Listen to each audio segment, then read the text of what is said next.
Hello, everybody, and welcome to UFO Secret Space.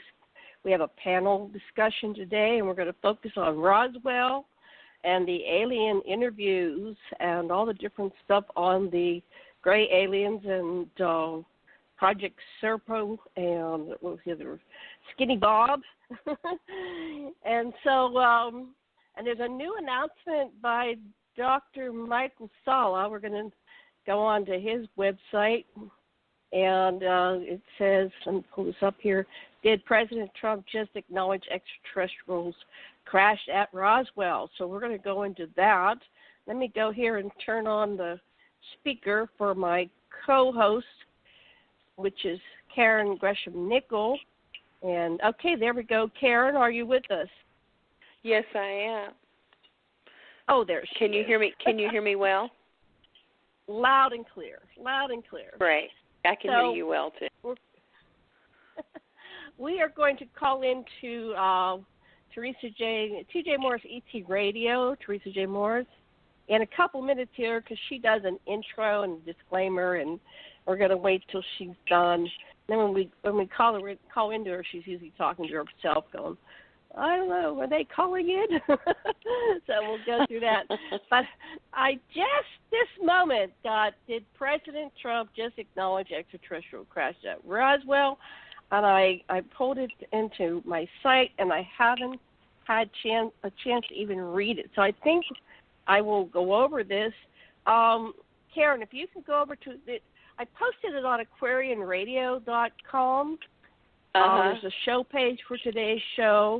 You can go in and see all these images I collected. And want to make sure we acknowledge Dr. Sala. He has incredible research. Did you send it to me? Yes, I did. Okay. Remember, I depend on Derek for everything. Yeah. Oh, well, we'll have to get you is it on Facebook or is it on I sent Facebook? an email. I sent an email. I sent you a personal email. And you can click on the link. I have it. Going there right now. Okay. So, anyway, that's a little bit. Tell everybody who you are, Karen, and what you're about. Who are you, Karen? Okay. My name is Karen Gresham Nickell, and I'm a clinical hypnotherapist, an empath, an experiencer, and a truth teller about what is ahead. And I do believe this. I have a lot of signs and symbols and things on the 3D, the earth plane, to secure that. So, and I'm here to help people in this transition, as we all are. And so that's what I'm doing now, and I'm firmly, totally doing it. And I'm looking forward to everything to help save our beautiful planet. Yes, Karen's committed, like I am, to dedicated. Right. We're a lot alike. You bet. We are. We found each other a couple of years ago, and then it's like, we sure did. Withdrawal, then it's like re-found each other. I know. True activists, huh? Definitely. We and this is the biggest one of all, is waking people up to other people outside of Earth. This is the final frontier, yes. So I'm going to call TJ now, Theresa, because she's probably going, where are they? And let me just put this, keep talking while I put the number in. I'm still looking for your her. email. I got it right here. I found it. Oh, good. Yeah, good. Roswell and Alien Interview. Well, it's growing. That page is growing. And I think we're going to cover this for the next week. So here we go. Welcome to Blog Talk Radio. Please hold and you will be able to listen to the show.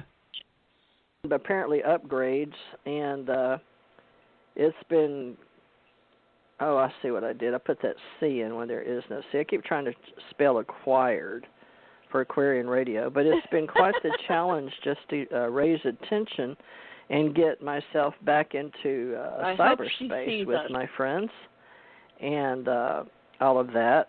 So let's see here. How would one Oh, okay. Here's the No, number. we're here, TJ. We're here. 6490893. No. We're here. There she we're is, here. I We think. called Let's you. see if this is Unmuted. Listen and Karen, Gresham, She's on Nickell. another dimension. Hello. Good. I was calling into your show, but I'm glad you called into mine. Yay. The gang's all here, I'm folks. calling you. Good to and have you talking here. to you while you were searching. Yes, we're good. We're so glad. Oh, to connect with okay. you. I was wonderful. telling you to look at the numbers, and then you did. See, you didn't hear me though, but you got it psychically. Look at us, we're here. Okay. Well, shall we introduce ourselves? Yeah, Karen, okay. Well, this is so funny. Go ahead.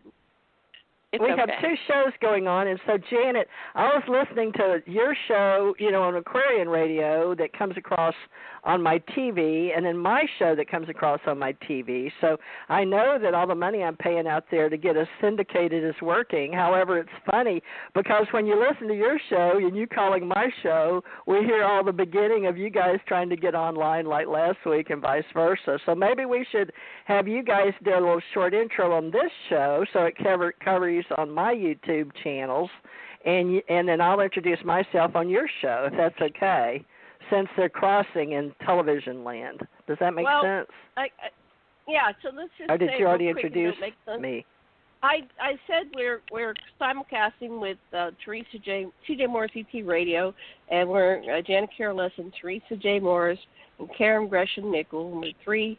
Because I don't want to spend a lot of time on introduction. People are, tune into us every week. We're doing this every week. We're going to do this until disclosure. There we go, to the end of time. That's right. And we're going to get syndicated. And we're syndicated. Oh, we are syndicated. I know, but more so.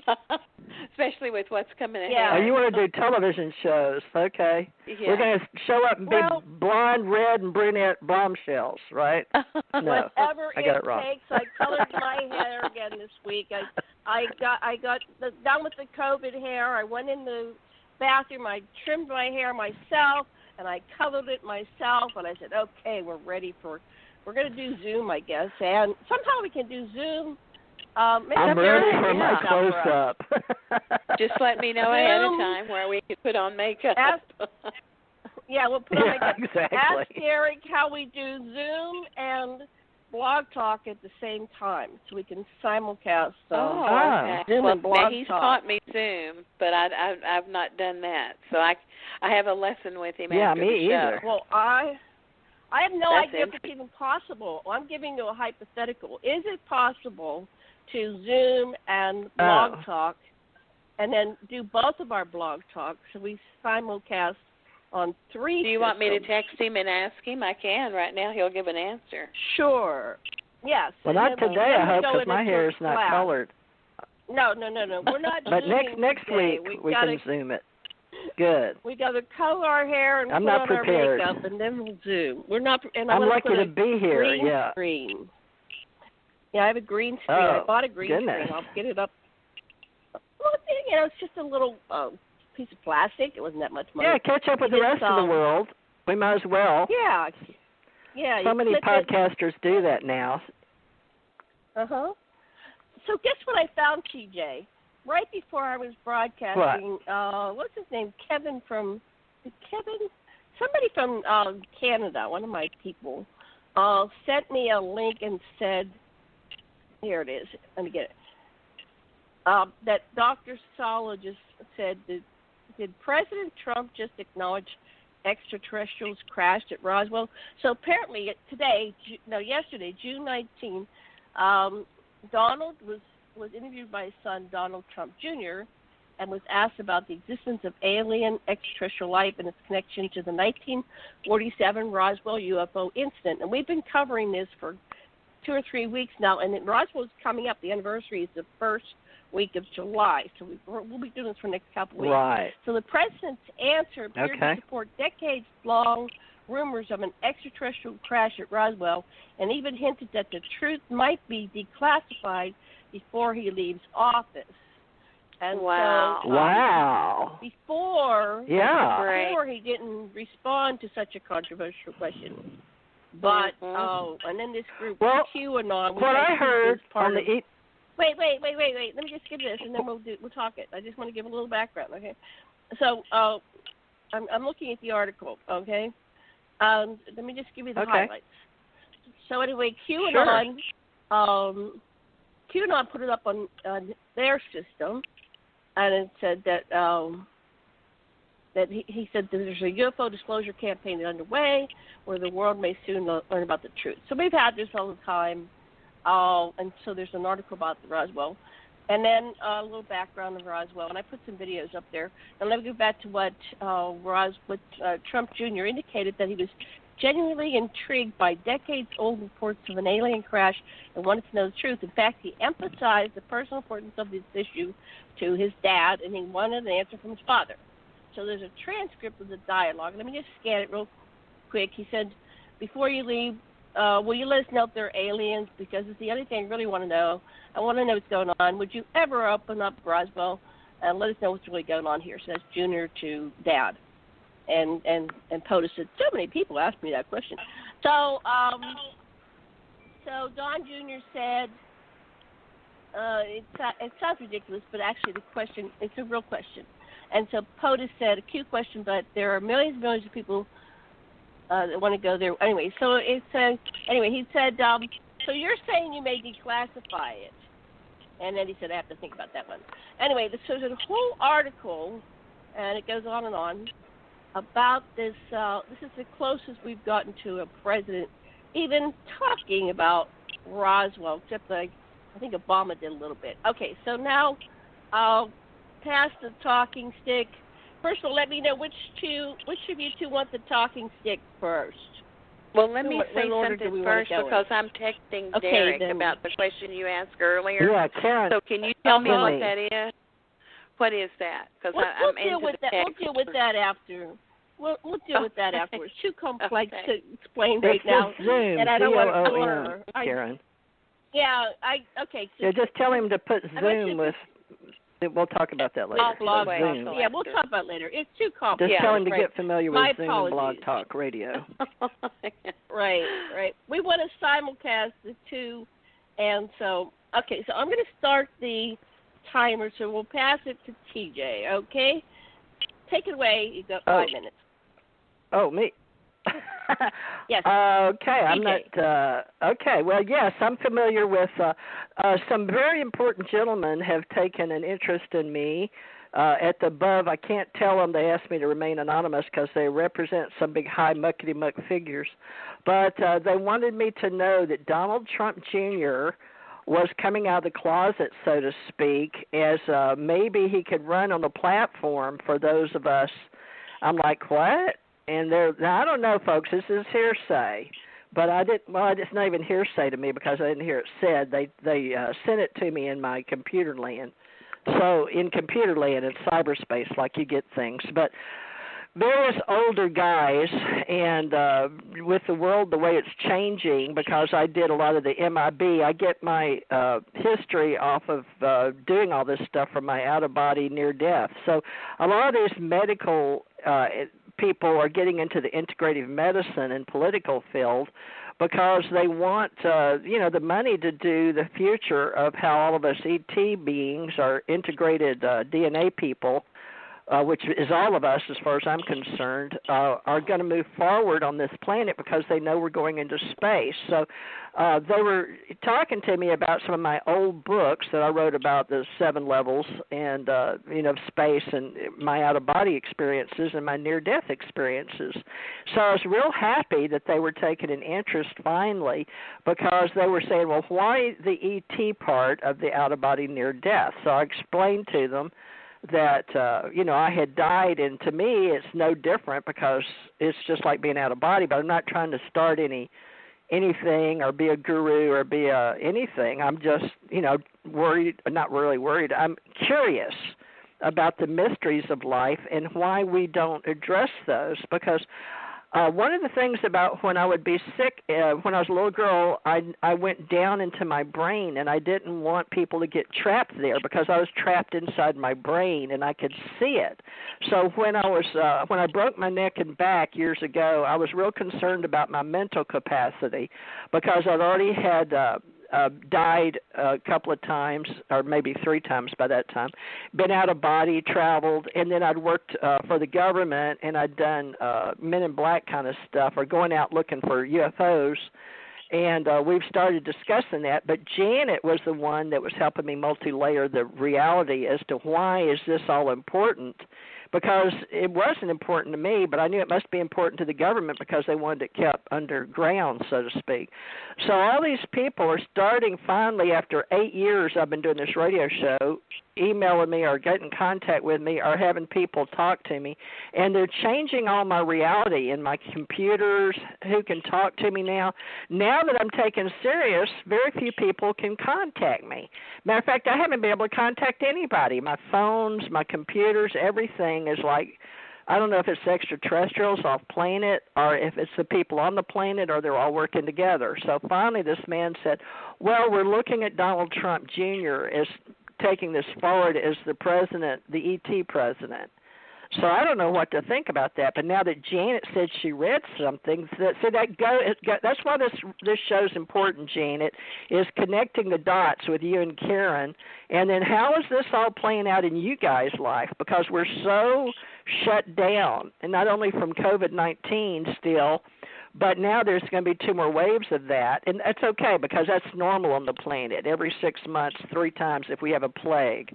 But I'm not so concerned about that, but I am excited about the future and how all this is allowing us to change the reality and the different timelines that we all are part of. So I was also told that we're creating our own perception and that only those people that listen to this type of stuff are interested.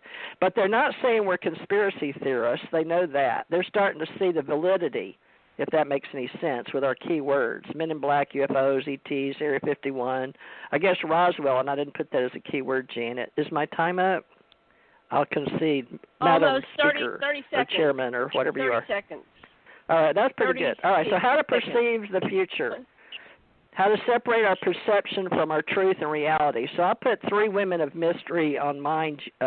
Women of Mystery, UFO UAP Series 1, Episode 4. Janet, Karen, and Theresa is the name of my show tonight, if anybody follows us, which I know they do. All right, thank you. Yeah, they do. Okay, next person. Take it away, Karen. Okay. That was great, Okay. TJ. That was very, very good. And I'm going to add to that a little bit because there are in Texas and Florida are real hot spots right now. They've a wave that's come back around with COVID-19. And I was talking to some medical people this morning at one of the best hospitals in Dallas, talking to a couple of doctors, and they were telling me about it. And they said that it's so important that people wear their mask and people wear their gloves, to keep this from coming bigger and bigger and bigger. And I said, yeah, I know. We talked about all that. In some of the hospitals here in Dallas, it's even difficult to enter into the hospitals because of the valet is so congested. They have to break through the people to get into the doors to get into the building. And so that's a big thing, and the hospitals and the administrators or the business people who govern them don't know really what to do about that. So I got a vision that, and I think it's going to become really big in our country, is that there's going to be a lot of real estate change with the hospitals. A lot of the doctors' offices are going to come away from these buildings that are tied to the hospital because this could happen again. Anything could happen, and they're going to build one-floor offices that are kind of like in a piazza or a little circle or lines or whatever. And this is going to be coming up for our future. I received that information. And then I found out later that a couple of people are already doing it. And so I'm getting a lot of information about things that might be added to heal the virus. Excuse me, my allergies are terrible. But one would be a steroid. And another one could be, I know it sounds like I'm talking about what's already been taught, but this is different. And azithromycin won't be part of it. They call that Z-Pak. But it's another form that's blended. It's like 3 substances. But there is a steroid because it takes down the inflammation. So that's all I got. I can't get any more pharmaceutical about it. But I got that information. And so all of these changes and transitions that are happening for people to start asking questions about their life, their future. Everybody's already going over their inventory and about how they came into this play and what's their creation and how they made themselves and what they want to do. And then in order to gain more knowledge, we're all find that we're back in school again. I know I am. I have to stay up most of the night studying or doing computer or working on this stuff like I was back in college again. And I'm sure everybody, a lot of the light workers are doing that. And I know TJ and Janet are in many forms. And so a lot of we need to remember the people we came here to do this. We were born at this time. This is when the bugles blow. And we're here to try to reach out and enlighten or help to teach as many people as we can where they can be safe. And I have a ton of people calling me. And I've got a lot of students right now, and they're all showing the same things. And they watch us, by the way. They love this show. And they're really supporting Aquarian Radio. And they're seeing the numbers, like 11, 11, 22, 22, something that comes out to be a 1, and all of the master numbers, all of the numbers.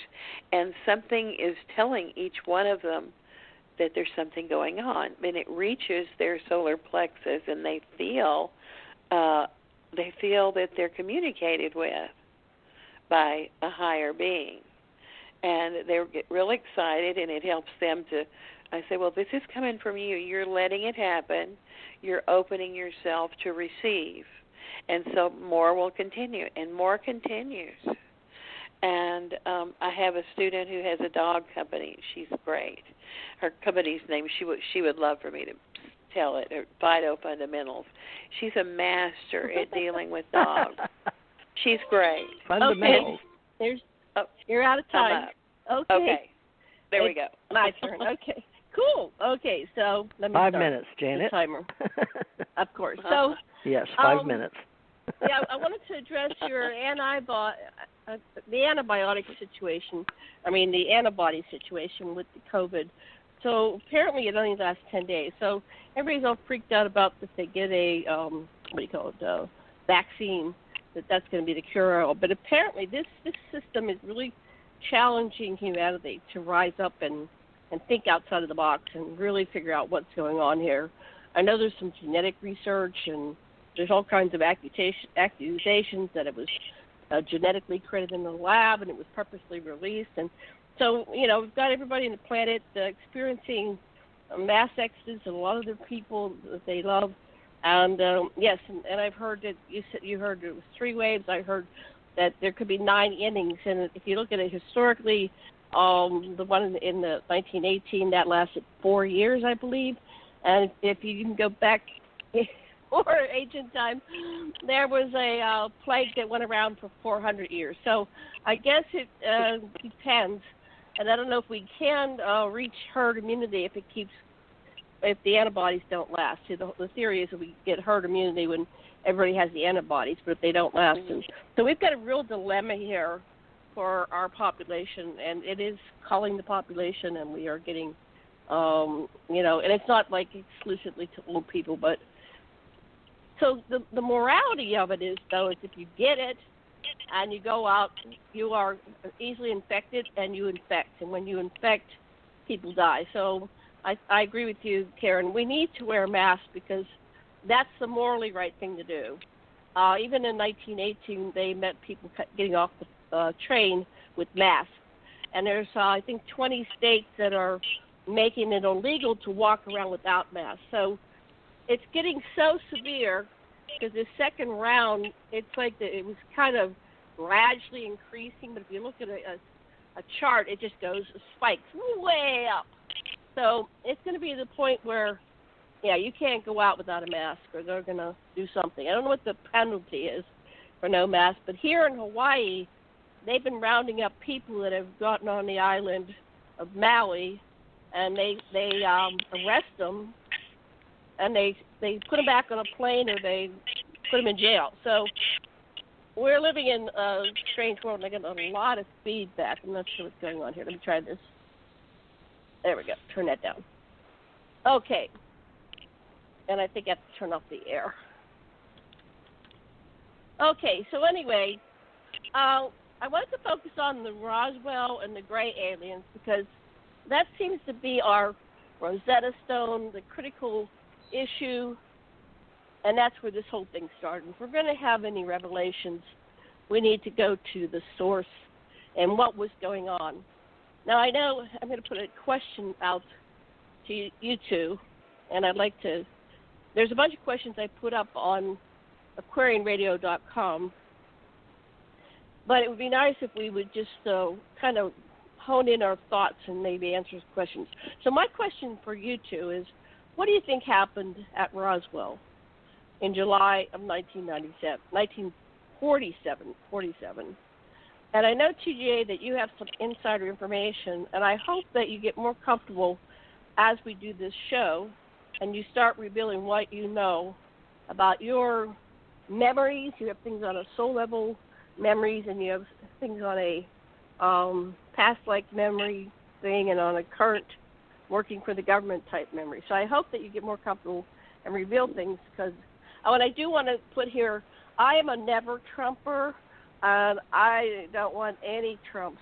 I hope they go away, go to Mars, and establish a colony there, because I think we need less racist people, because this whole problem with the race, systemic racism, we need to eliminate that and stop coming from that, because, you know, we have the browning of America, and most of us have brown children and grandchildren and great-grandchildren. So I'm going to pass it back to TJ, but my question is, what do you think happened at Roswell in July of 47? So. Okay, can you hear me okay? Yes. Or am I on mute? Go ahead, but I'm getting some feedback, yeah. No, we can hear you. Go ahead. Take it away. Okay, I'll turn down my mic is as low as it'll go. It won't roll down any farther. So.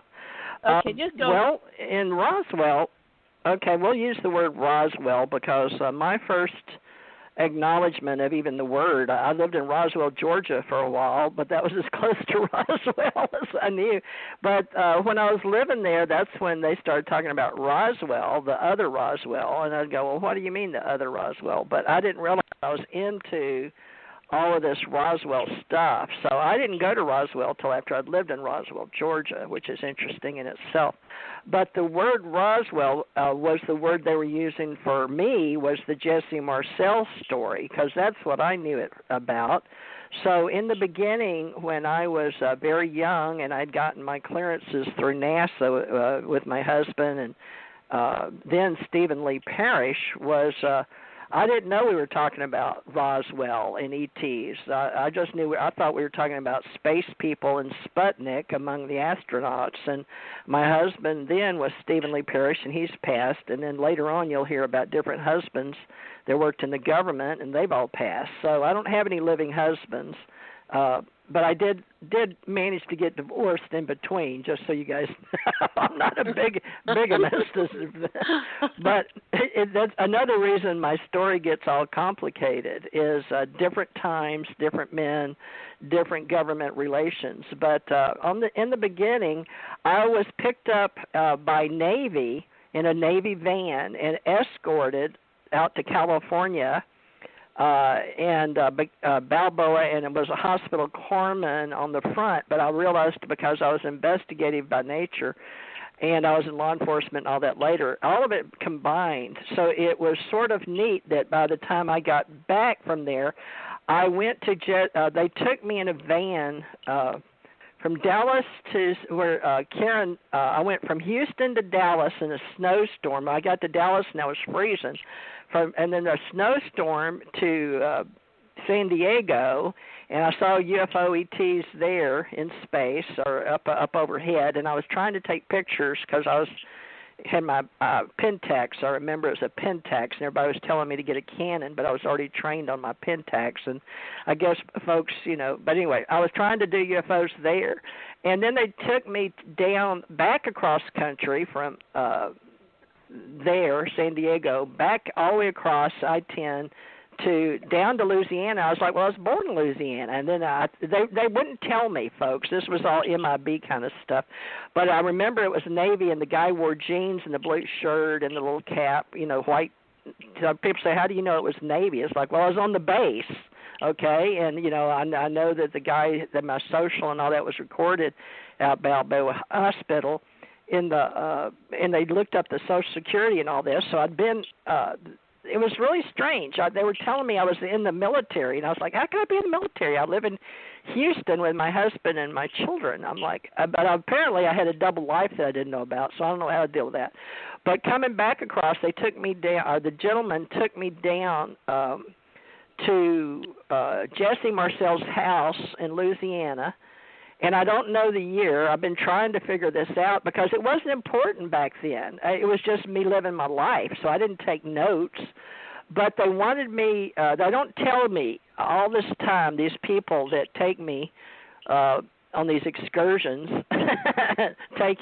but they took me down to talk to him. And when I walked in, it was at midnight. I do remember distinctly that the men in black, which there were other men in black, seriously, back then, that were waiting on us to arrive in the van, and I get out of the back of the van, and it wasn't anyway, I can get in all the details later if we ever get a book written, but I get out of the van and go in the house, and there was a man that apparently I was supposed to meet, which was Jesse Marcel, the old man. He was in a wife beater.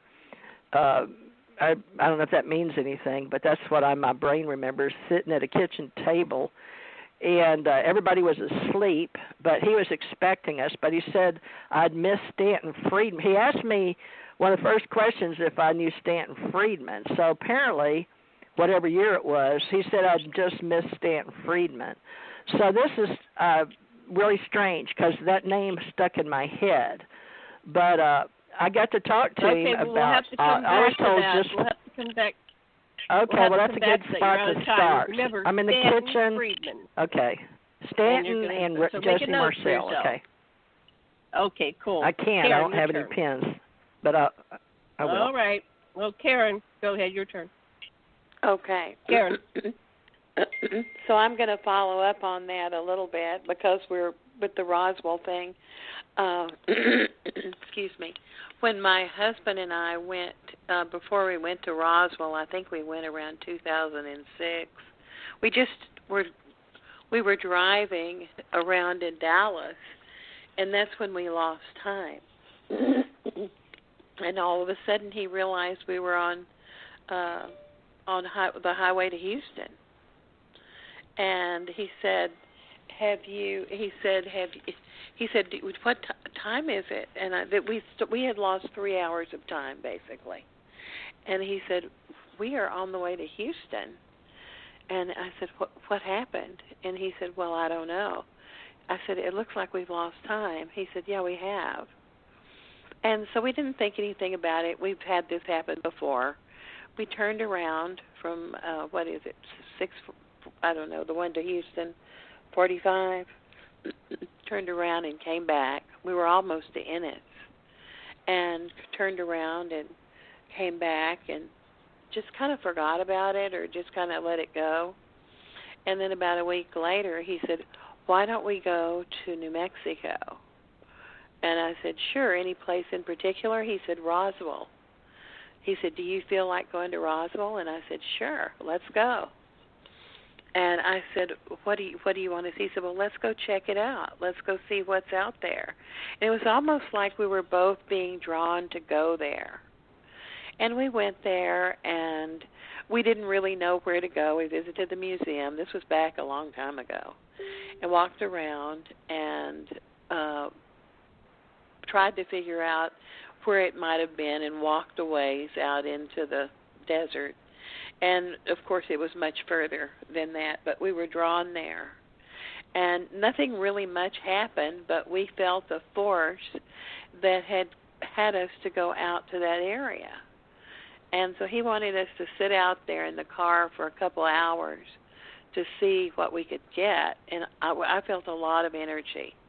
Now, I know mine isn't anything like what yours is, DJ, but we were drawn out there. And there may have been things happening that we didn't even know were happening.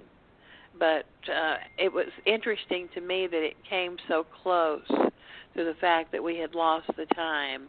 And then a couple of weeks later, he suggested we go to Roswell, New Mexico. And so it was always big for him. And, in fact, he crossed over in his Roswell T-shirt. It was huge to him. And he was big. He was military. He said he always said he had a military mind. So, anyway, that's my share on it. I don't have any further to go than that. That I feel a real closeness to what happened there. And I can remember being... You can talk about anything. You have another minute. You can talk about anything. You have another minute and a half. Another minute and a half. Yeah, I just think it's important that people start to... There's much more beyond here, that we are forever. We don't die. And so it's all in how we look and understand the knowledge while we're here on the earth plane in school as to how much we take with us and what we can do when we leave this physical plane, because we're still going to be alive. And I'm not talking about death or advocating that everybody's going to die, but I think it's the transition itself is for people to really start looking at everything. I know I have been, and everybody I know. So that's all I can say. In a minute, is my time up? No, you still have 50 seconds. You can just yield. Okay, well, we'll just you can say yield it's if up. you want. It's okay. I'll give it to you. Okay. Okay. Let me cancel that and I'll start. Okay. So okay. It's on. I'm Janet. So our topic right at this moment is Roswell. So I was working at Penn State University, and back in those days, the only people that had the internet were the military and the universities. And so this was in 1989. I moved to State College. So I'd say it was about 1990. And I was so excited that the internet existed, and I started exploring these UFO-L lists. And then at that time, there was just people like Robert Lazar, and then there comes the Roswell story. And so I was very intrigued by it. I don't have the experience with it like TJ does, and I've never been to New Mexico. I've always been in either Pennsylvania. Well, I've been to New Mexico, but I've never went to Roswell, I should say that. So anyway, but I feel very connected to the gray aliens. And so what I put on this webpage is, who are these aliens? So I wanted to, in the next round, especially TJ, do you have any knowledge of what they look like? Because on the Aquarian radio page, we have a bunch of different types of gray aliens. And I don't know if the Roswell crash people were grays. I wanted to address this with TJ about it wasn't a crash. They were delivered. They were the intention was to reverse engineer it, to have humans reverse engineer so we could catch up with the rest of the world. And then on the page, if you go to aquarianradio.com, I've got pictures of the Roswell crash, but I have these alien interviews with Aril the Grey.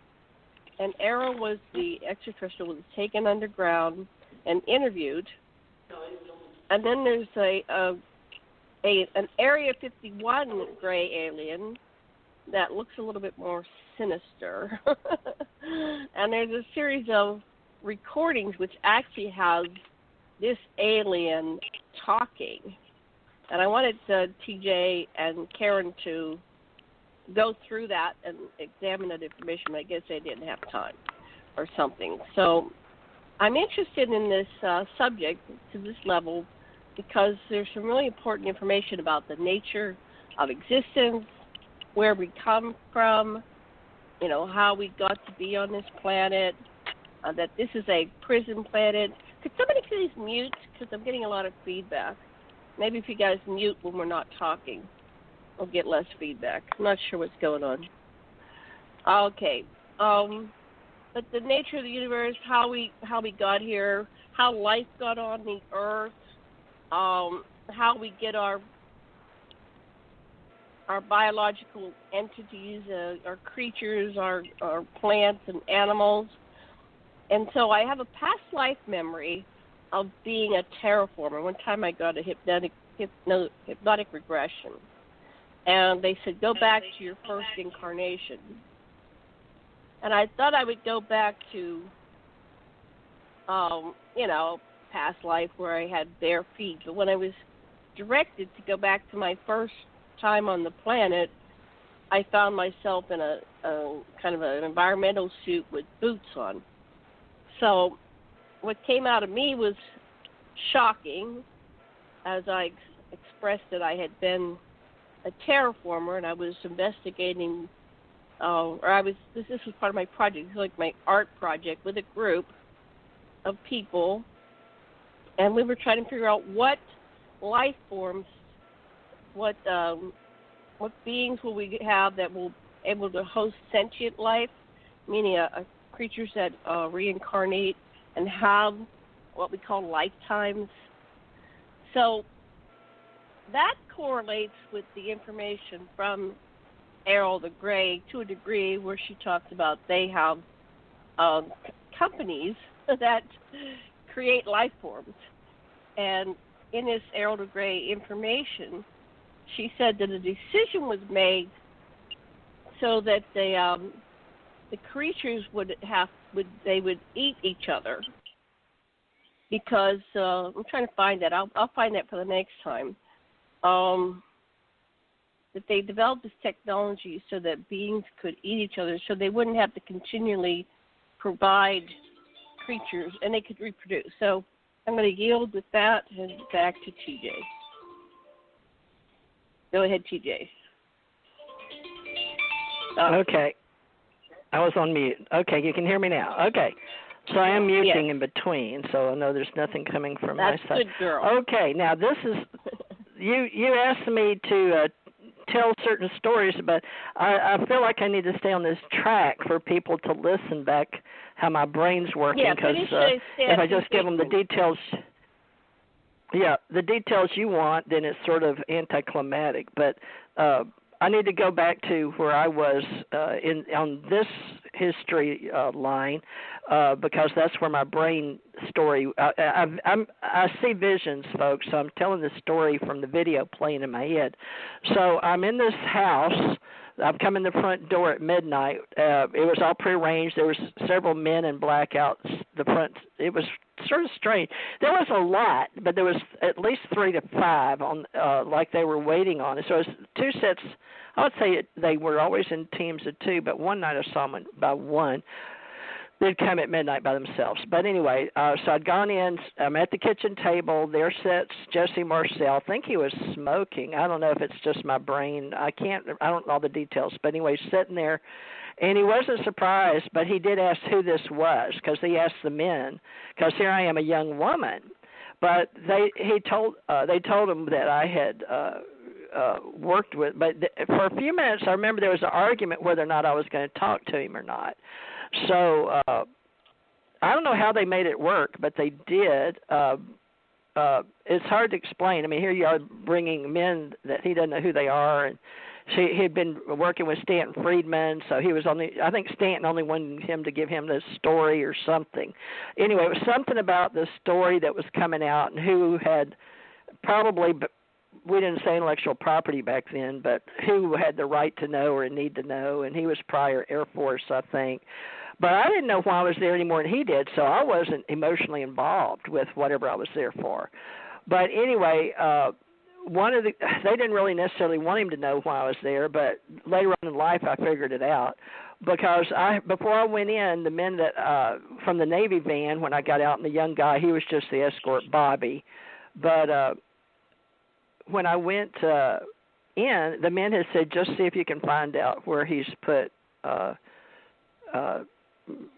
part of I don't even remember how they said it, but they didn't tell me. They just, I had experienced folks working for them through, back in the NASA days with, before this, I was still a young kid, but working with people to find things out with ESP, so to speak. It was like an intuitive, back in that time, the Russians were ahead of us after Sputnik, and they were working on psychic levels. So I had an ability that they liked, and they wanted me to find out. I remember him telling me that they think that I buried it in a coffee can in the backyard, and I was like, okay, what was it? But I was trying to read him like you do. I don't know. I think it's like that girl in the Star Trek Gene Roddenberry stories where she's an intuitive, but she feels you, so it's more empathic. But I was trying to just make sure he was telling the truth for them. I was like a human lie detector, but an empath at the same time. But I got the fact that he still had something, but he wanted me to believe that story, that it was buried in his backyard. So after all these years, I figured out later, after I left, because I was used in this way, to find out about the space Roswell piece of the equipment that came off, because one of our spacecraft had imploded. So this is the part that Janet wants me to tell tonight with her story that she's written up, is the fact we're going to have to do this like Star Wars or something, or Star, whatever they call it, Star something, but where go Star Trek or something, but where you go back in time and then you come back forward, all that. So it was basically, Janet wants me to tell the story of my human knowledge of later on in life when I worked with my third husband, Thomas R. Morris, is with Reagan, had seen a UFO and wanted to know the truth. So I find out later in life, I'm old, in my late 40s, in my 40s, I get assigned back with the Navy later on in life, 20 or 30 years later, because I was groomed as an ESP person or a Psi person or NASA person or CIA person. I don't know what I was. But I came in May 10th, 1967. So it was after that, and it's before I met J. Allen Hynek. All right? Okay. See, I'm getting all lost. Okay. All right, but I'll stop on J. Allen Hynek. Back to Karen. Okay. Back to Karen. Karen, you're well, fine. I think, okay, I think that we keep talking about all this because I think that we're being connected right now, actually. What I'm feeling, because I do like you do, TJ, I receive a film, and then I have to translate it into words. But I'm watching a film while you're talking, while everybody's talking, and then I finish it, and that's how I do my teaching, too. And that's what an empath is. But I feel like that this disclosure is going to happen soon. I feel like that they're really here, and they're thinking of ways to gently come in and to mix with all of this. I think we're talking about Roswell, or we're talking about these people, because Stanton Friedman crossed over, and he's probably one of the helpers to help with all of these awakenings, among many others. Look at John Mack. Look at others. Look at Roger Lear, Dr. Lear, and many others who have gone on before and have a wonderful being in a relationship in the good place. So I just feel like that it's so important right now, because every day is a different thing, and we don't really know what's going to happen from one day to the next, and we have to live in the now. It's very important to live in the now, but also talk up to our friends to help others. Now, this is crazy. All these sounds never go off. so this is an example of what they may be trying to reach us. They don't realize we're trying to do a good show. So this is proof. And when I'm talking to you girls, every time we do this, all these dings and these bells go off. Have you noticed that? It's not usually like that. Because, see, that's part of the energy. That's what we're doing. And that's their way of applauding, saying, okay, you girls, keep on going, So that's really all I have to say right now. I think their energy's kind of wiped me out with those bells. So you guys can kind of slow down. Okay. Okay. Hold on. Let me reset the Sorry clock. about all that. That's okay. You can always pass when you don't have anything to say. I'm really interested in what was going on with your story. So let me see there's something I wanted to ask you about. So you went down and you were met at midnight, and then you were talking to Jesse Marcel Sr. I guess that was the one that actually saw. That was the one that was in that famous picture where he was holding the debris, or was it that? There's actually Jesse Marcel III that we're talking about. He was holding fake debris. Pass it down. Okay, so. Yeah, he was told to hold fake debris. That was fake debris. Right, the fake debris. Okay, right. So then were you talking to Jesse Marcel Sr. or Jr. or the third? Which one were you talking to? The original one. He was an old man when I met him, and I was young. Right. So Jesse Marcel, I talked to all of them.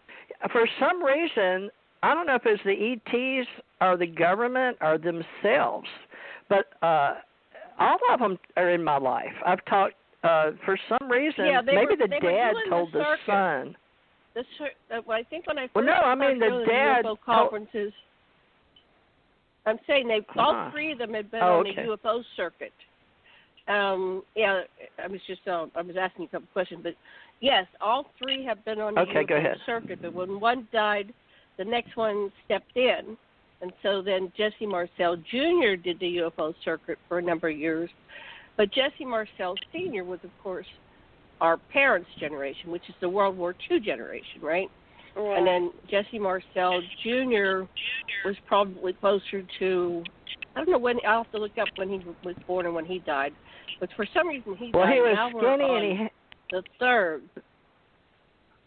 Go ahead. Did you see I the talked to all three of them. Oh. Does that help? Which one did you talk to first? Well, the one I'm talking about in the story I'm trying to tell is the one in the kitchen in Houma, Louisiana or something. He had a real southern accent because he'd moved back and had, like my uncle, they had this twang or this southern New Orleans. It's not New Orleans, Houma. It's a Louisiana Cajun. We call it anyway, it was an old man. Then I talked, the other one was real good friends with me, and the one in the middle, and then the baby was Denise's brother, the third. Now, Jesse Marcel III, remember he wanted me and him, we were going to meet in Las Vegas, Janet, when we were doing that Smithsonian something. We were doing, with the Ace Folklife, we were taking the Kentucky stories, but we had the MUFON stuff going on. So that was number third, and we were talking about meeting at an event, one of the MUFON or Las Vegas events. So we talked about that and asked him if he could get that done through Alibaba, that little piece he was going to do so people could have it, a little piece with purple etchings on it, because I wanted to see it. But he said, yeah. But I haven't seen it since. Okay. We stopped talking. I tell you, everybody shut me down. But go ahead. Back to you, Janet. Well, I just wanted to, it was my turn. So anyway, I was just saying that he was born in 1936 and died in 2013. So that was the junior. And I forget what question I was going to ask you. There was a point I was getting to. I was trying to get back in your story to ask you a question. You want to know which that. one I'd met was the question? No. You want to know which one it was I'm talking about? I had another question after that. I had another question after that, and I forgot the start you over. Start you over. Okay, let me see if I can get a hold of what I was trying to say. Hold on. Okay, so after that meeting, so you thought that was a very important meeting. Let me go into this a little bit more.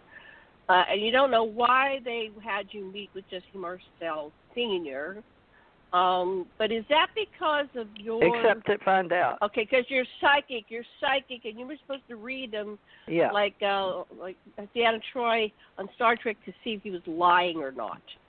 But he had something... Oh, that's what it was. Yes. He had something he hid in his backyard. So they probably want to go to the backyard. So was it the backyard in... back in Roswell, or was it where he's living now, which he's now dead? Can I tell you what? Go ahead. All right, can I tell you what he knew I was doing? He had an insight.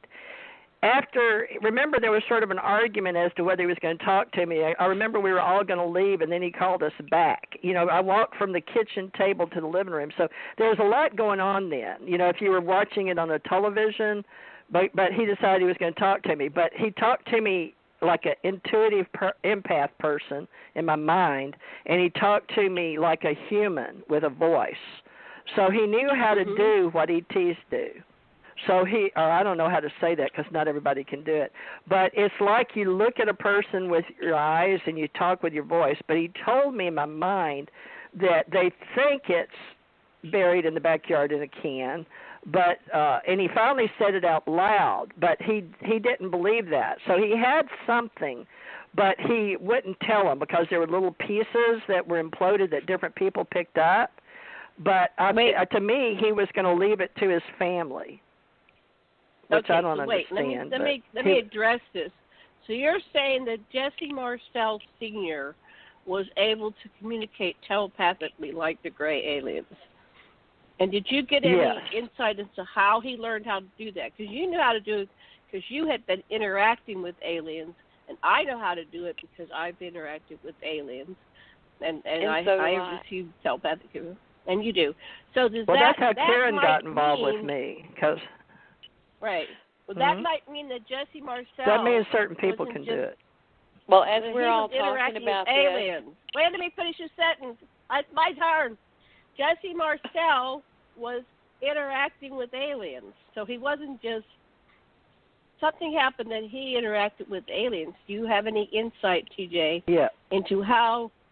What's the insight from your perspective, how Jesse learned how to communicate telepathically?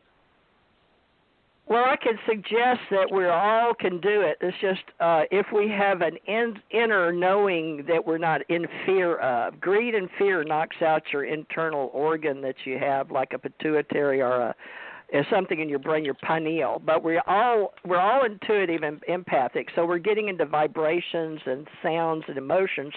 But I think because he wasn't scared. He wasn't scared.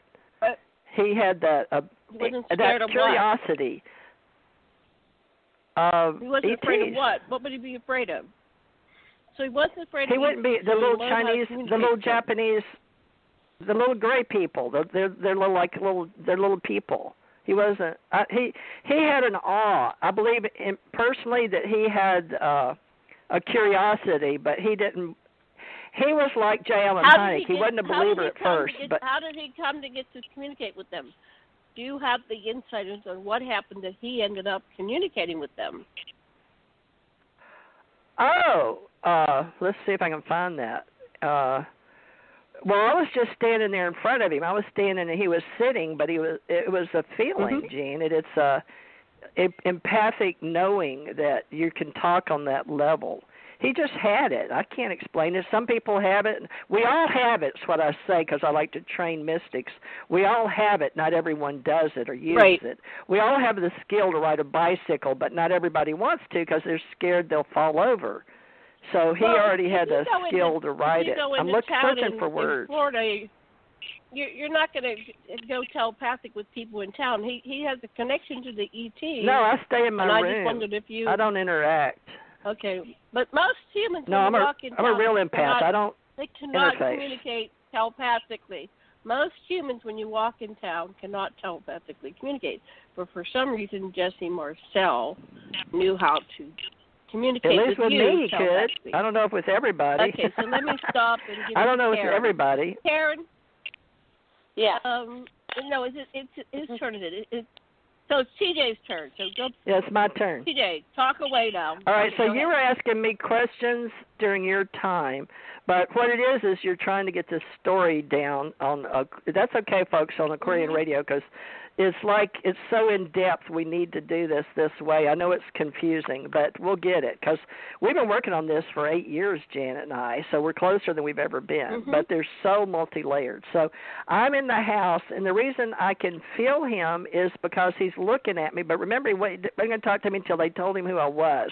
That was just his curiosity. So he was letting me know it wasn't anything personal to me because he was a really nice guy, but it was the fact that he was prior Air Force and he wanted to know that they weren't tricking him and going to try to put him in Leavenworth. So I got it. He wasn't saying it, but he was saying it sort of to them.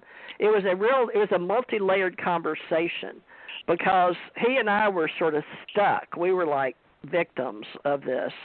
We were being used by people that were more powerful because he was Air Force and I was Navy. So he knew I was Navy because they told him. So he was Air Force, I was Navy, and we were working on the same story, I guess, whatever the story of the Men in Black is. So they were the ones that controlled the narrative, whoever these people were.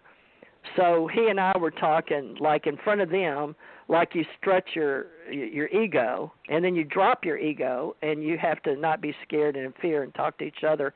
And then there's the intuitive empath way of looking at the body language and the eyes, like neuro-linguistic programming. And, CIA uses that, and they teach that, but so does NLP. But I got into all that later. But he was telling me on different levels. So what it was is he got the fact that he was supposed to reveal that he did take some of the pieces from the implosion in Roswell, and they were there to retrieve them. So he was very aware of that. So they were there to retrieve in the 70s what he had taken in the 40s because that's why I was there.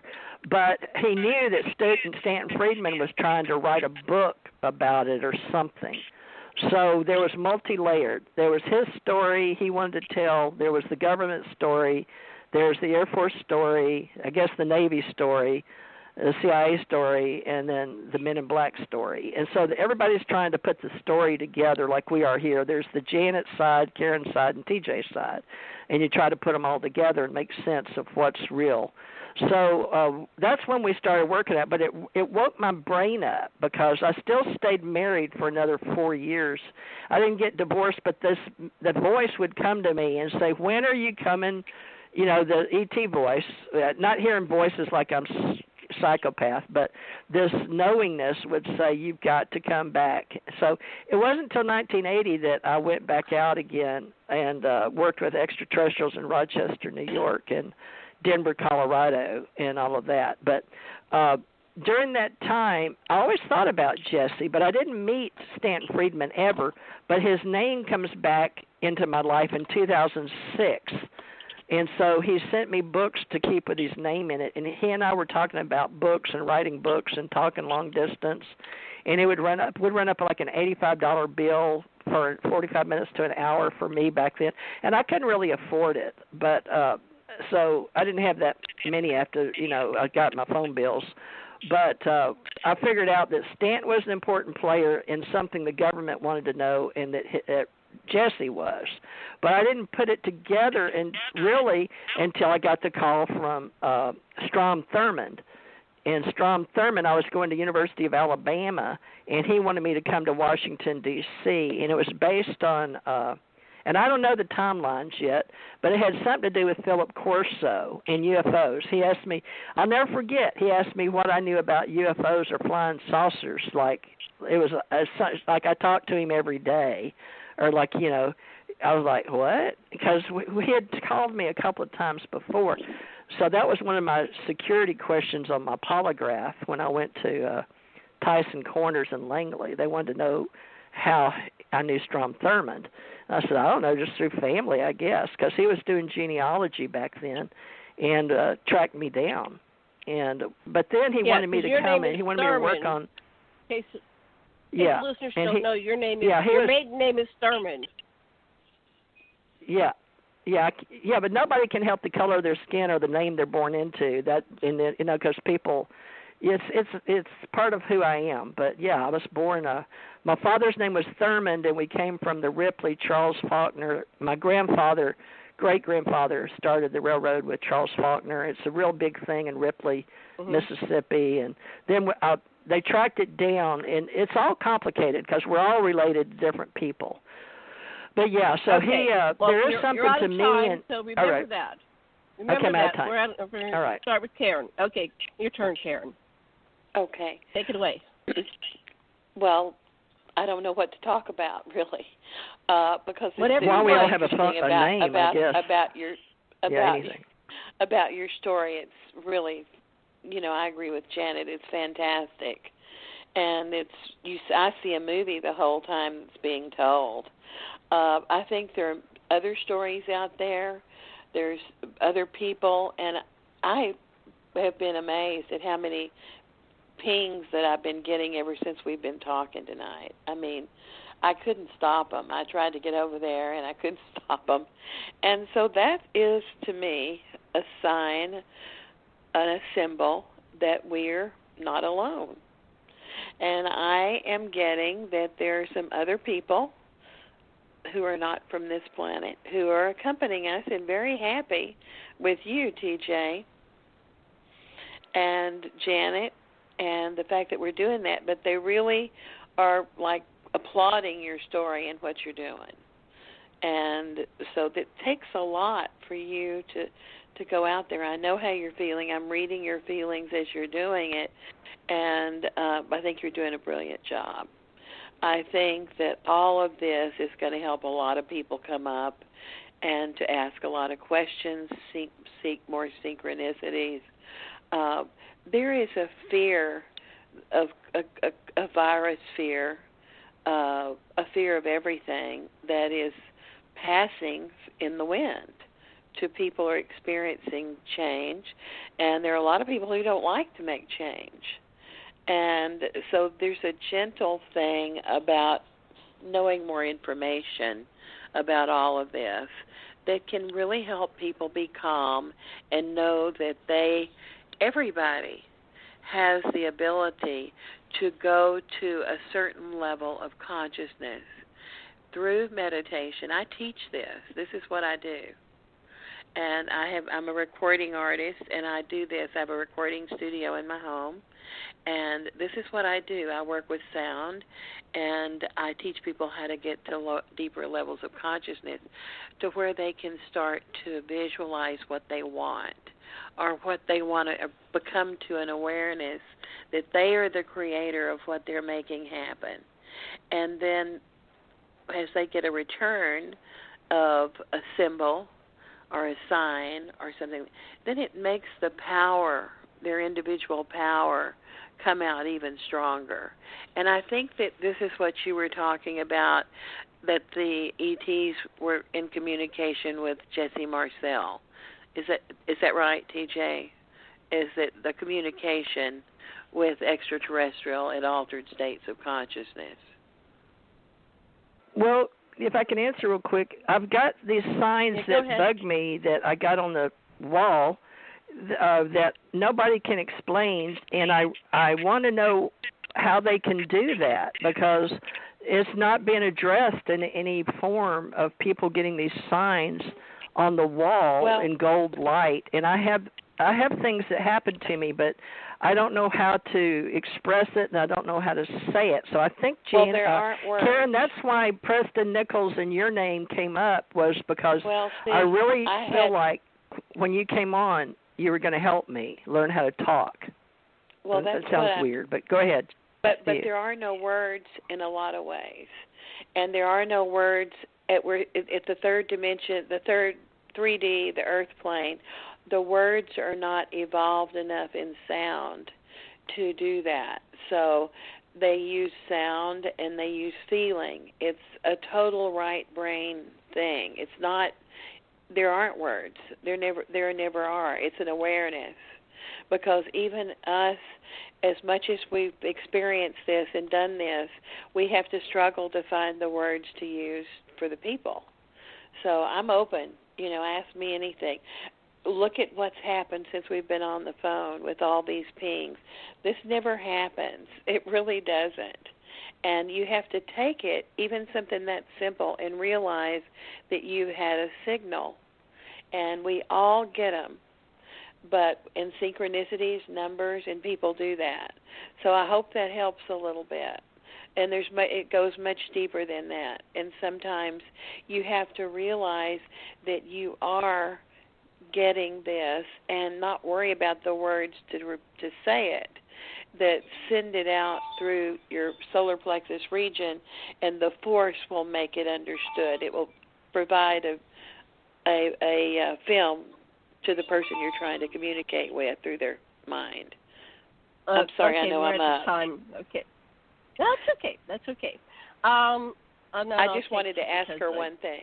Did that help you? Did that help you anyway, TJ? Mind me explaining it? Well, it put a Band-Aid on it. It put a Band-Aid on it for right now, because I was envisioning those symbols on the wall, the pyramid and the infinity sign and these other things, and it seemed like you were trying to tell me it was okay that I don't understand yet, but I'm getting that somehow it'll all work out. I just don't want to be. I think you do understand. I don't want to fail at whatever I'm supposed to do. No, I'm you're hoping not. so. It feels a little better. But it feels a little better. You are understanding it. Remember the two little girls? You've got to trust that you do. And when you trust, you do. Yeah, that's a YouTube. Mm-hmm. It's a YouTube. It's two little ETs talking about going to Earth. I haven't seen that yet. I'll send it to you. I hadn't seen that yet. Yeah. Okay. It's really cute. And Jen, I sent you some pictures on Skype. Okay, because Skype's the only way I can get through to Janet, too.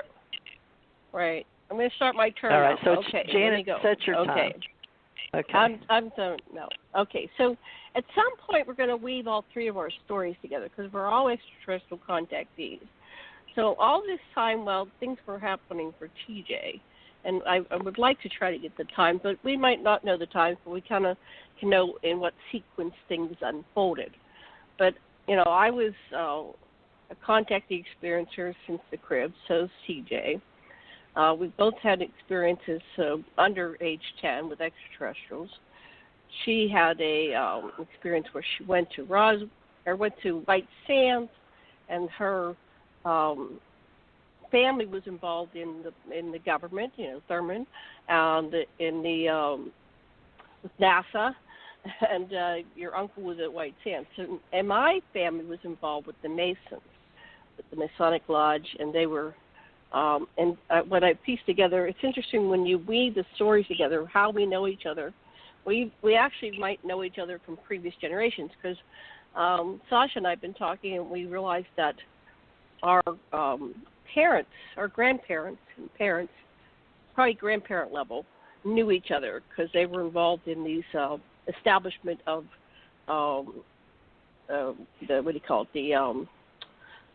he did the filmmakers union, and then my husband's Sasha's family was in the unions, and they were in New York and Pennsylvania, and they were both in the movie theater business. So, they knew each other because they used to travel back and forth and set up the projectors and set up the theater. So we went, my God, your grandfather knew mine. So this is what we're piecing together, synchronicities. So TJ and I finally met in 1993. We crossed over for 1 year when she was in Oahu and I was in Oahu. And I went to Oahu in 93, October, and then she left. I'm not sure when she left, but it was in 94. So we had a brief exchange there, and then we keep finding each other. So we are traveling in the same UFO circles, but our story has interactions with each other, to this day. So with that in mind, what we're doing these first parts, we're getting TJ's story as it unfolds from her subconscious, because there's important things like that ability of Jesse Marcel, that didn't come out before. This is the first time we're getting, you were communicating not just with, mouth and vocal cords, but telepathically. And there are not very many humans that are aware that they can speak telepathically, nor do they have the control that they can do it all the time. So that is an important piece of information. So I'm going to yield the balance of my time. I'm going to encourage TJ to try to, when you start getting confused, I will interject, and let's try to talk just one person at a time, because that makes a loud cacophony of strange noise to our listeners, and they can't really make out what we're saying. So let's just be aware, one person at a time. If we do ask TJ a question, realize that you're, yielding that part of your time. So with that, I'm going to yield my time. We have an invisible talking stick, and so I'm going to ask TJ to pick up. Tell us more about your interaction with Strom Thurmond, who was, I think he was one of the oldest living, was he a senator? I think he was in the Senate. Very powerful man. I'll look up his specs, but he was one to be feared. He was like Mitch McConnell of his day. So I'm going to stop, and on to you, TJ. You have 5 minutes. Well, the way his name comes into the story, okay, this is multi-layered, but while I was I had met Jesse Marcel Sr.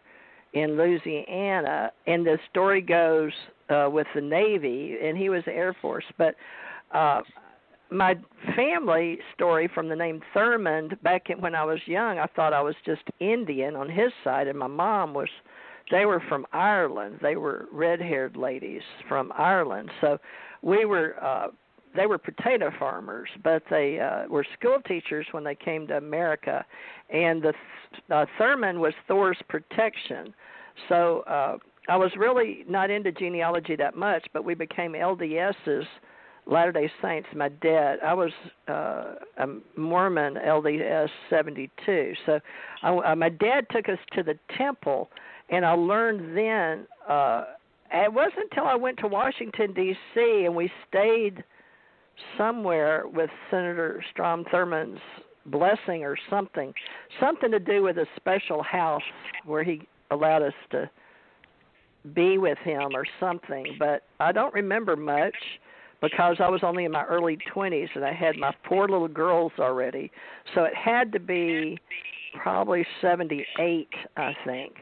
So in Washington, D.C., we did some kind of history with him and the girls, and were sealed in the temple. It's funny you mentioned Masons, because the Masons all had something to do with the Mormons, too. So I don't know if Joseph Smith was a Mason or not, but I suspect he was.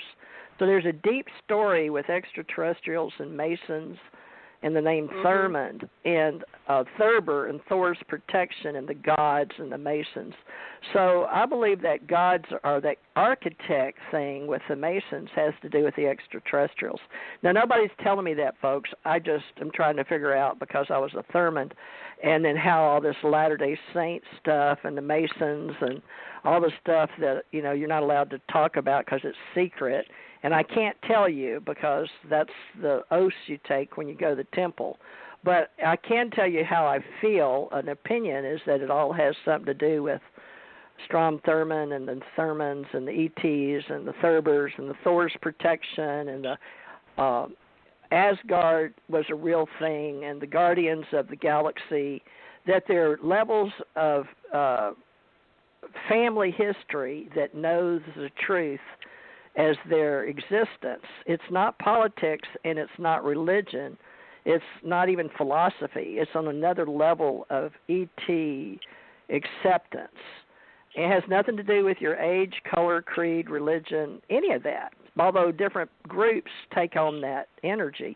So all these societies of the mystical order, and I would say even the Rosicrucians, I don't know that for sure because I'm not a master of any of these world religions. However, what I'm talking about is the metaphysical connection of what maybe Jesse and I experienced with extraterrestrials is it never went away. It's just that we weren't allowed to talk about it. So I have a hard time explaining it.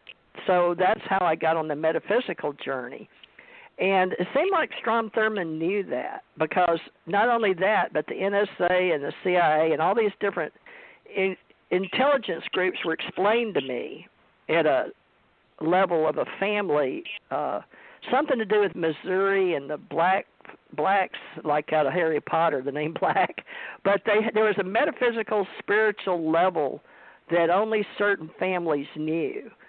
So that's the Thurman part of me. But it's also became Thurber, Thurber, over in Europe. So, and what's so funny is when I did that study, I found a woman from Ireland that was on my mother's side that married into the Thurman family, which was hilarious because she was a saloon keeper. And I remember had that feeling of ha, ha, ha, of because my mother's family were the Boltons. Oh, shoot, I shouldn't have said that because that Bolton book that just came out. But my mother was a Bolton. Great. Now I'm really going to get the emails. Anyway, I'm digging deeper here. Never mind. Oh, boy. All right, I'll stop there. Okay, but it's getting deep, you're out of folks. time. Okay. Now, I just want to add some I want to add some background here because I looked up Strom Thurmond, and then I'll pass it on to Karen. He was in office from January 20th, 2001 till.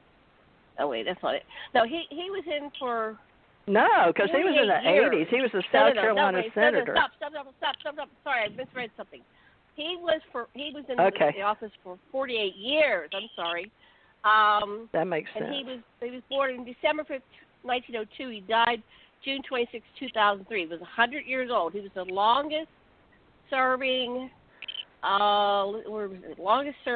He was in the Senate. And then what was controversial about him is that he was a supporter of Barry Goldwater, who was opposed to the Civil Rights Act of 1964. So he was known to be, in opposition to the black movement of the day. And so, but what came out was that he, 6 months after he died in 2003, his mixed-race 78-year-old daughter named Essie Mae Washington Williams revealed that Strom was her father, and her mother was Carrie Butler, and had been working at the family's maid. And when Strom was 15 or 16, he impregnated 22-year-old Carrie Butler and had this mixed-race baby. So that was the whole controversy.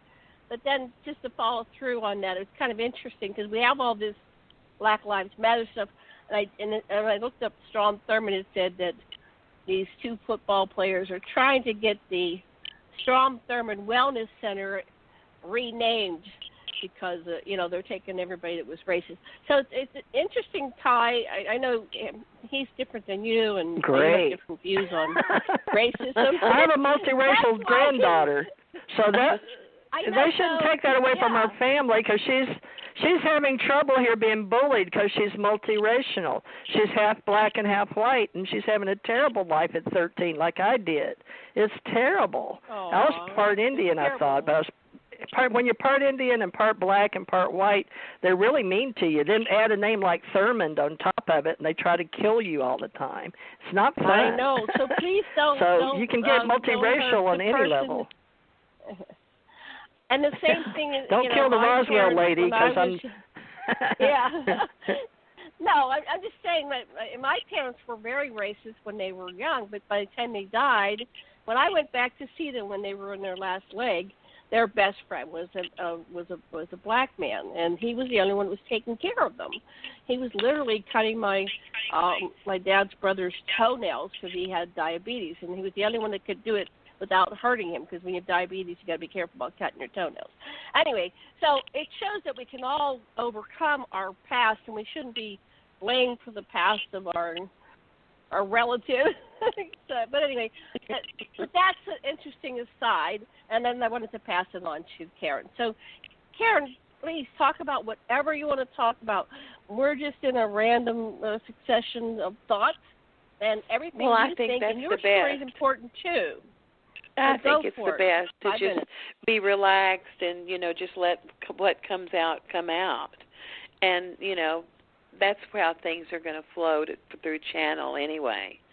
And I guess I was fortunate because I was raised by my mother and my father who really never were racist, even though where I grew up in the small town of Glen Rose, we didn't have any black people. But when, we did have people who were in our family who had people who were black that were friends of theirs in Austin and things like that.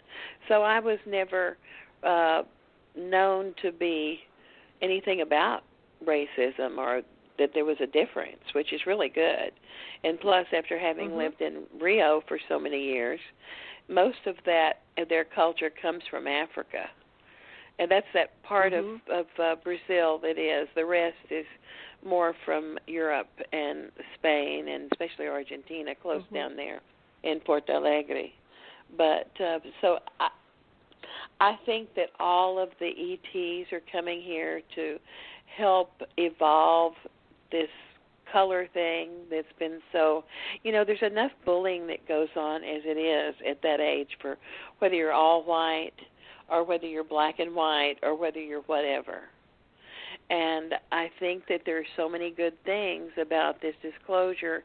I do know that it's going to happen soon because all these things are going to happen just within a twinkling of an eye. That's what I've been told. And I think that a lot of the racism is going to stop when this happens because the shift will be off of it. The shift will be off of it. And people are sad, they're hurt, and they come out mad. And I think that they need to be allowed to express their hurt and their pain for having been bullied in that way for whatever. But it's not going to last very long. It's not going to go on forever. That part won't go on. So everything that's happening to us that's made us all of a sudden live a different life, and everybody's basically in a pod, their own pod of their home or their apartment or whatever, it's supposed to be that way. Number one, we're all more focused on research, truth, study. I know the three of us are, and there are many more that are too, are looking to find answers, looking to know how to go to that part of your mind and learn and achieve those abilities of attracting what you want to have or being the identity that you want. And you can't do it if you don't trust in yourself. It will never happen. I've known people who are a wealth of information metaphysically. They've read everything from theosophy to the world's most famous metaphysicians, everything from Ralph Waldo Emerson to Thoreau to everybody, all over the place. And they can historically call these times and what they did, what they contributed, but they don't believe in themselves. And so therefore they have to sit back and from the mainstream of what they want, because if they don't believe in themselves, their electrical field, their electromagnetic field will not resonate to the strength and the force in order to achieve that or manifest what they want, because we're all energy. We're all light and energy, and love and emotion drives all that. So, and I teach that. So I'm open if anybody wants to ask me any questions. I really don't know how to continue that at this time. I think it's very important for everybody to be a seeker, in whatever way they want to do it, with whom they choose to study with, or be led by, or help in some way, or believe, because these are those times of great transition. And everybody knows it. Everybody knows it. But they don't ever go, like when you watch the news and you watch the things happen, they're going in circles over and over again. Nobody ever brings up anything we've talked about tonight. And then maybe somebody might start asking questions. But the majority of people who don't know this have never been exposed to this, and they think it's weird and crazy and you're weird and different. And it's really difficult for me to put myself out there being tied up in the medical field.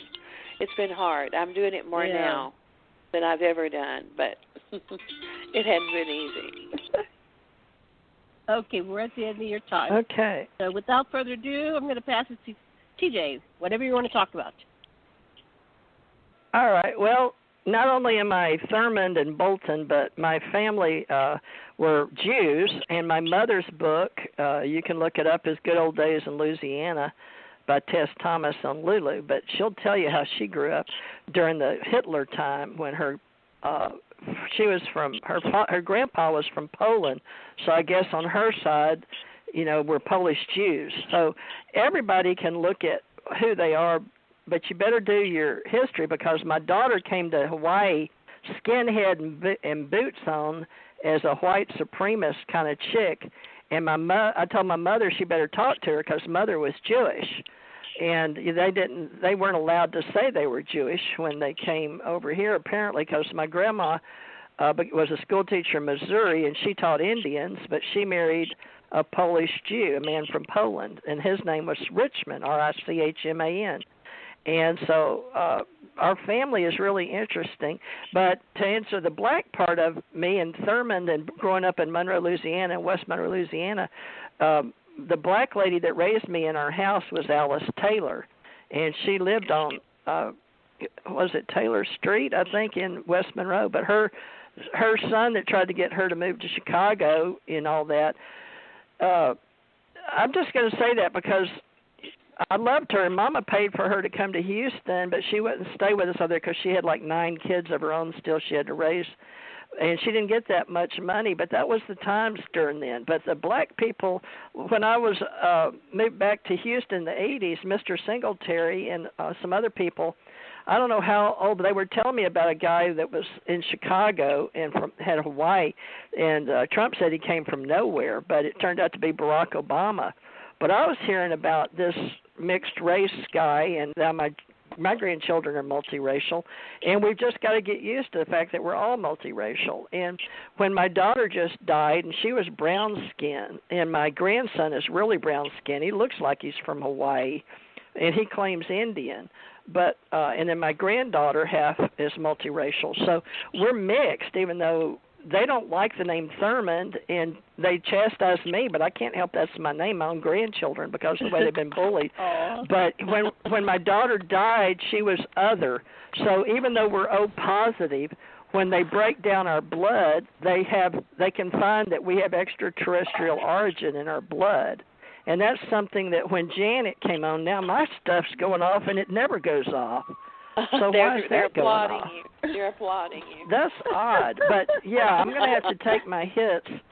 But the black people we're all multiracial, and if you look at your blood at the level where integrative medicine is doing the search, and even though they couldn't help her, she still had an ET part of her in her blood they couldn't get rid of, one piece. So there's a lot I don't know, and you don't know how much guilt I have being in the metaphysical world and integrative medicine studies and wanting to help people, and I couldn't save my own daughter even though I had extraterrestrial blood in me. So I believe we all have levels of this extraterrestrial in us, and that there's going to be reasons we come to this planet, and it's my understanding that we should seek wisdom and understanding about how to all get along on the planet, because that's what we do in space.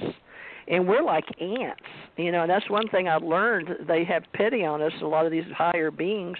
And I noticed that Sasha just did something on YouTube, and I looked at it, but I couldn't stay with it very long because I had other things I had to do. But he's big on the Anunnaki story that he helped pick up after Zecharia Sitchin, and he didn't do the translations, but he did study what Zecharia and I guess other people study, and they were really huge. And on one of my trips off planet, which sounds crazy, but and I don't know how we're going to do this with Janet and Karen, but we've got to separate the history lines, the story lines, that we're making it real in this reality, is taking our stories that we've lived and put it in a time frame that can come across as words on the radio. And one of the trips, I saw this big, huge being, and she looked like a tall Chinese lady. She must have been 15 to 20 feet tall on this spacecraft, and there were others like her. It was mixed little people like us, 6 feet or below, sitting next to the beings that were 15 to 20 feet, and their seats would adjust accordingly in this spacecraft. So they're still out there, as far as I'm concerned. Mm-hmm. Okay, I'll yield my. Oh, that 5 minutes went by fast. Oh my God! That was me, right? Now is it my turn or Karen's turn? I've lost It's track. yours. It's yours. What? My it's yours turn. now. Okay, so let me go. So I've seen the really tall beings. I don't think I saw the ones as tall as you. I remember being a really tall being. I want to say I was at least 8, 9 feet tall. I kind of looked like I was humanoid, that's the best way I could put it, but I wasn't human. And that was the time I remember coming here, checking on the terraforming project for the Earth, and trying to figure out what kind of, all we had was a lot of ferns, so we were trying to diversify what to introduce here. And I subsequently met someone that had been on that mission with me when I was at Penn State University. I met someone, and they said, and they had memories of this coming to do the terraforming. And then I read the Michael Newton Institute, Dr. Michael Newton's information on life between lives regressions, and they revealed, a lot of people revealed in their regressions that they had been part of these terraforming projects. So my theory is that we simultaneously exist on many levels, and we have many incarnations. And so I think we need to kind of start getting over it and getting over our differences and start looking at our commonalities and how we are all spirits and beings on some level that are choosing to come down into these avatars and share these lives on the earth. And I think that might be part of what the mission is to learn how to get along, and then we can evolve and progress and become a level 1 or higher conscious civilized civilization that can, start traveling and be a spacefaring race.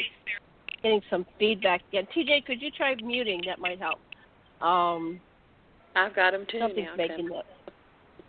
Okay, there, that's better. I've got them too. So I'm looking forward to, in my dream world and past lives, I was a fully activated extraterrestrial, traveling in space and time. And I think, TJ, the reason why you were kind of targeted whenever you went anywhere, way back even to when you were a child and 8 years old, is that you are extraterrestrial DNA plus your soul essence is not just from the earth plane origin. Because that's what I got when I finally, piece of puzzle together when I was in Johnson Atoll in 1990, from 1995 to 97. And I had always wanted to know what was going on. Even before, when I was living with my second husband in State College, I kept saying, please, give me some signs. And one night I asked for them. I knew I was being taken and having experiences at night.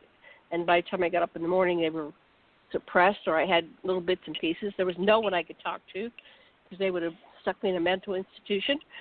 But I finally one day got an answer, and I woke up with these deep scratches on my back. And so I was getting these markings on my back. So be careful what you ask for. But yeah.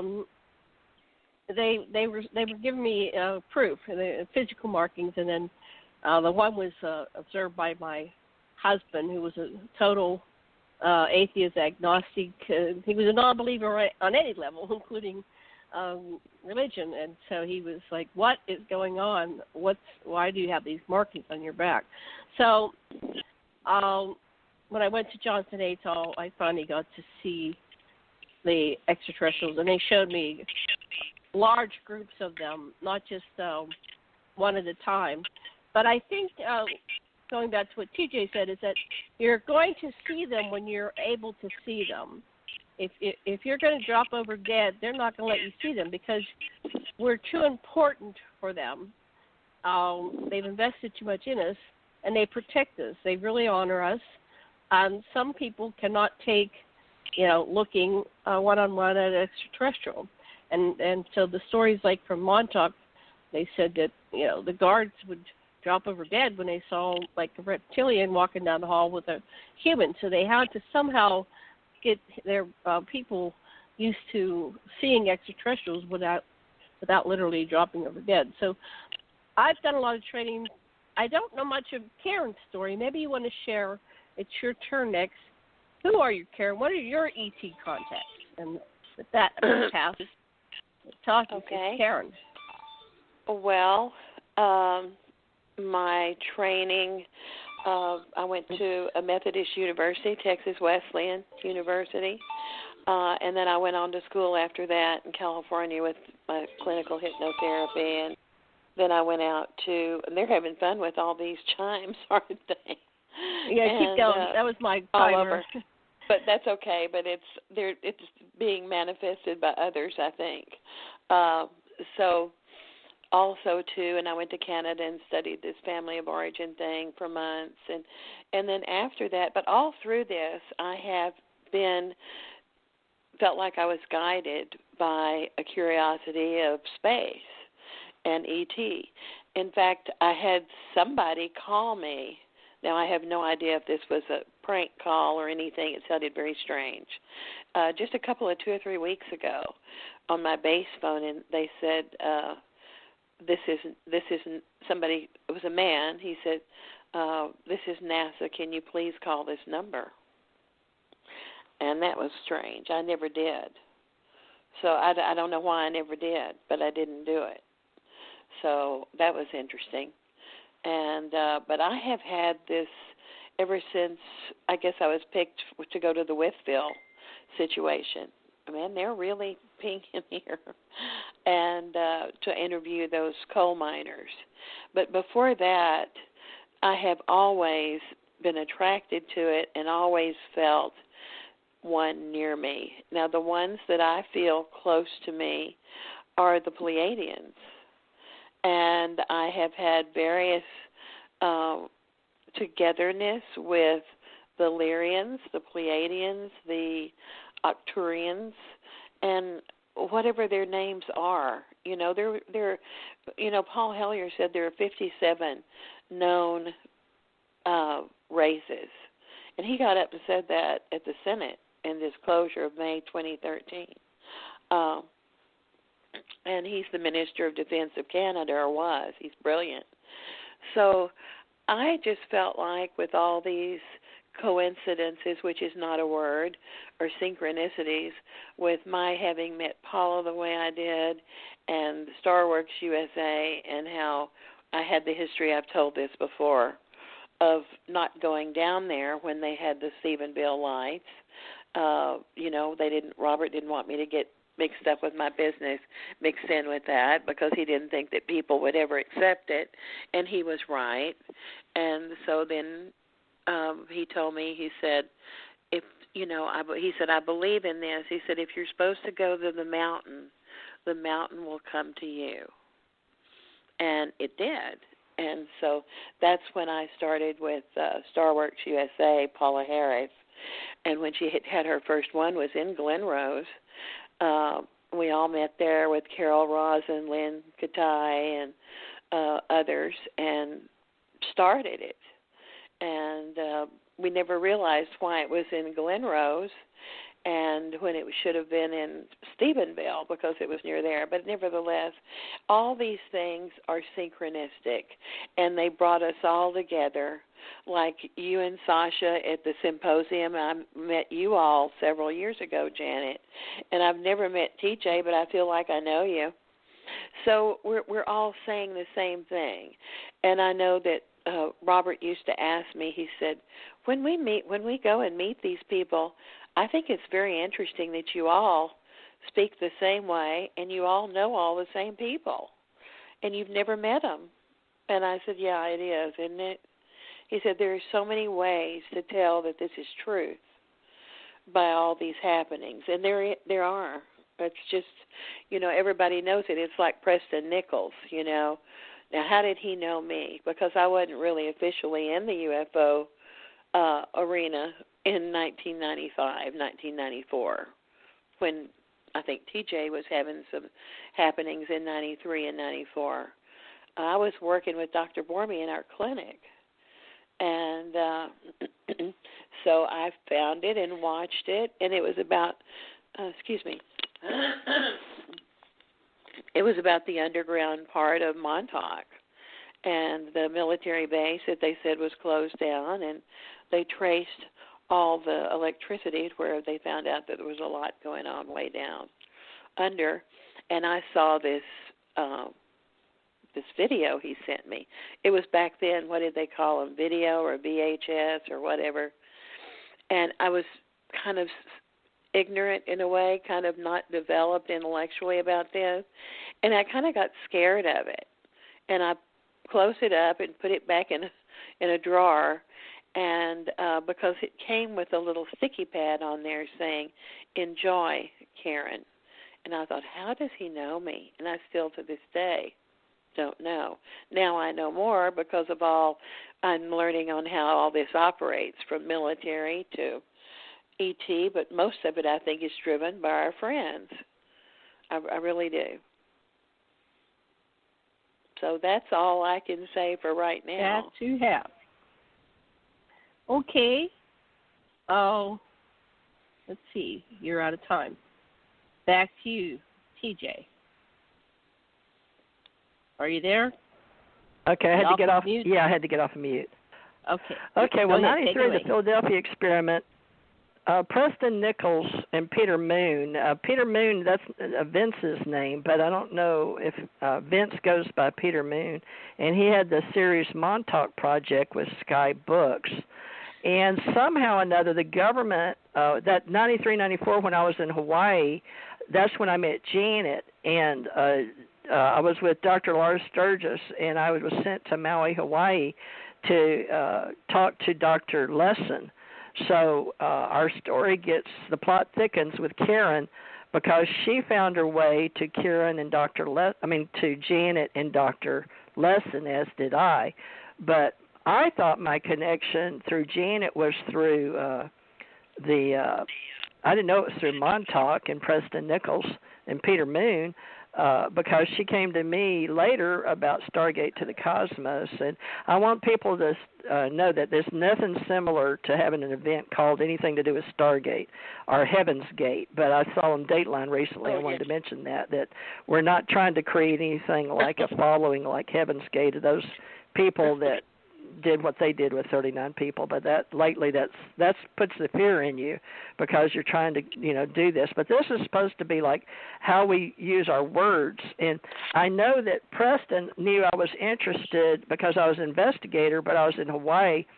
But he was very he was interested in me, but he was curious because we were using the vibrasound, and Dr. Lars Sturgis had gotten one and put me on it, and I was having to go to the Whole Life Expo and the Eco Expo and all the stuff that Dr. Sturgis was interested in with people synergistically involved, but she wouldn't go to it, Psi seminars, but she had a PhD, and so did Dr. Lessin. So neither one of them went to Psi seminars, but we were studying holodynamics, and we were doing therapy, and we were doing hypnosis, and I was teaching classes on holodynamics, hypnosis, and metaphysics, and all of that next to Dr. Sturgis in Maui. But I was sent over because we wanted a spiritual community, and ours was growing, so we were combining because one of our spiritual teachers was leaving, going back to the mainland, and I was going to take over for all the PhD level types that didn't want to be involved in all this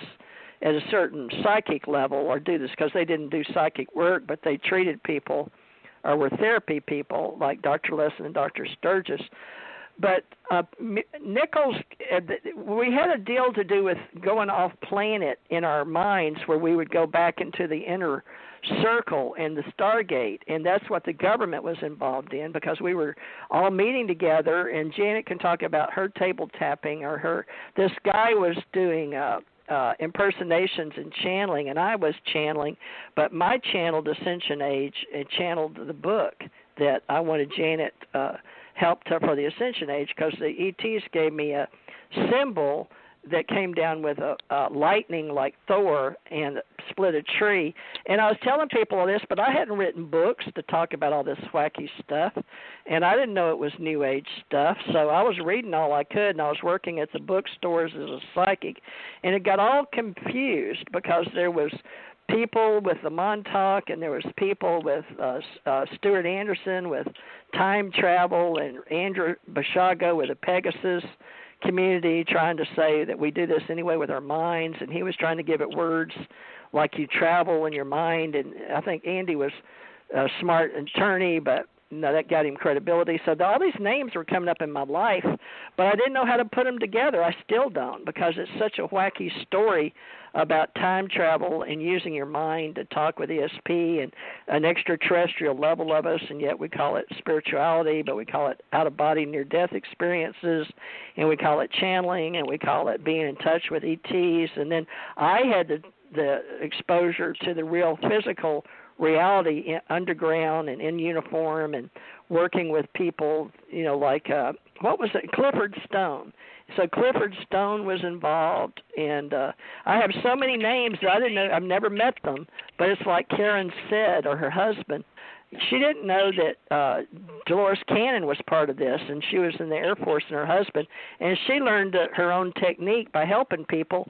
And I believe it was the government, our NSA and CIA, because they all wanted to push us all together.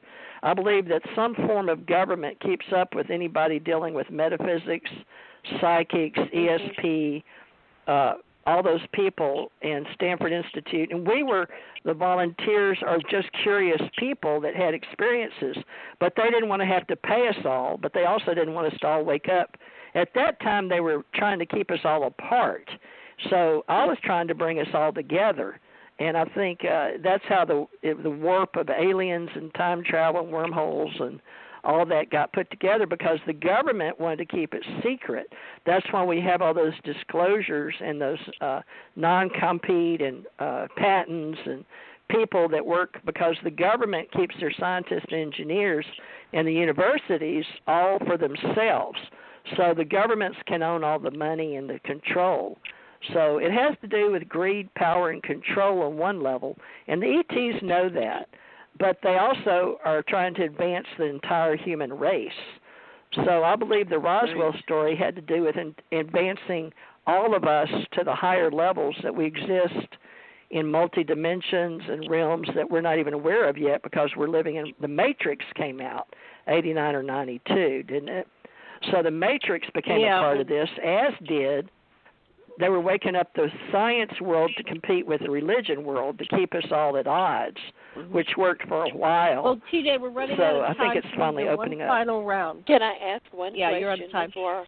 Go ahead. Your turn. We're going to go 4-minute rounds because we're running out of time. Go ahead. Your turn. I just wanted to ask a question now about this with Preston Nichols, TJ.